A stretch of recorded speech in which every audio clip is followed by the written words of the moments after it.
party people, DJ Shyne, dropping you more gems, more goodies. You know where it's at. DJ Shyne online, right here on YouTube. Like, subscribe, share with a fellow DJ. I would love it. I know the world would love it. Let's come together, build this community. Let's go, baby. Before we jump into today's topic, I just wanted to give a shout out to everyone who dropped me a DM on the last video talking more about platinum notes and mixed in key. I can't lie, I kind of glossed over that. And while I may do an in-depth video on both of these apps in the future, one quick note. There may be tons of apps that I'm unaware of that work wonderful. If there are, definitely comment. Speaking for me and me alone, I love them. Platinum notes helps level out my tracks, making sure volumes are really consistent. There may be other apps that do similar things that I just don't know about that are equally as awesome. Mixed in Key is a more trustworthy key detection software, but to each their own, whatever works for you. I would recommend being consistent. Whatever you choose to do, just do it that way. Don't mix and jumble and it gets crazy. With that out of the way, let's dive in. Serato. Today we're talking cue points. All right, friends, Serato launched.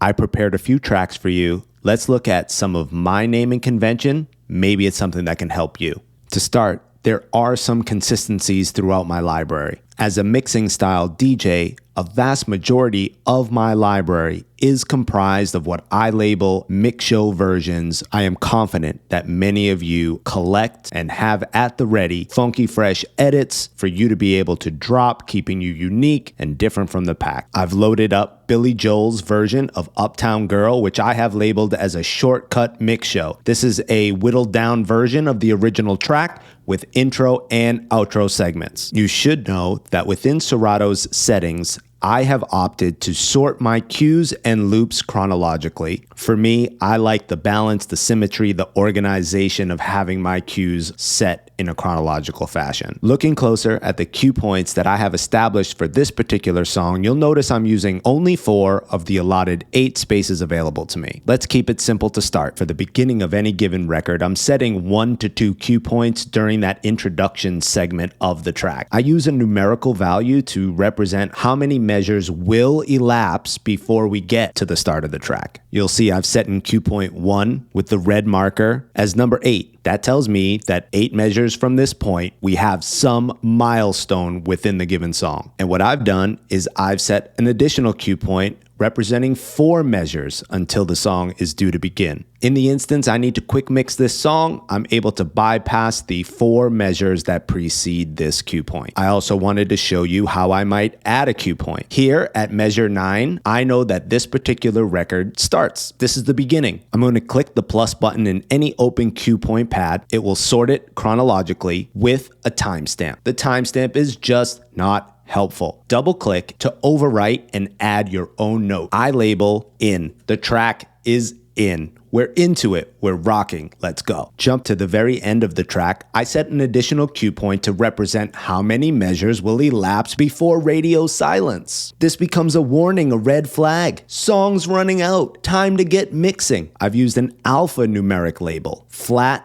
8. It tells me that 8 measures will elapse before silence. When I use the term flat, it's representing the instrumentation over the course of these 8 measures. Specifically, drums only. Over the course of these 8 measures, there'll be no melody, there'll be no harmony. Lastly, you'll notice yellow loop. I've built a 2-measure loop on this outro to extend it if I need it. If I need to access it quickly while playing, it's a tap away. Just to get a good compare and contrast going, let's look at a track that does not have a DJ-friendly intro and outro section. Instead of using any numeric cues, I'm strictly using text as my guiding point. As you follow along, if you're familiar with this song, you'll know exactly what you see and where these cue points are represented. I'm sure you're even singing the song as my mouse scrolls over. Despite this particular version of the song being dramatically different from the Billy Joel example we just used, there is a common thread. You'll notice my final cue point is labeled in. This is where the song begins, when we're into it. If I'm mixing, I know I need to be fully transitioned at this point. Introducing some new nomenclature. In cue points 2 and 3, they're the same color and labeled flip. We'll do an in-depth video on Serato flip later. I like to mark my cue points indicating where that jump starts and ends for visual sake. I have a routine that involves this particular song from Wild Cherry. The green cue point in slot number 4 alerts me that it's time to execute said routine. I label it mix, and I do have an 8 out cue point set. We choose to label it out over flat because this 8 measure segment does have some melodic and harmonic elements, getting into some more complex strategies. As we navigate through the intro of this particular track, organ starts things off. By the time we get to the yellow cue point 2, we start to hear strings. With green cue point 3, we start to hear guitar riff. By the time we get to cue point 4, there's some snaps introducing some percussive elements. And then again, tried and true, will be a cue point labeled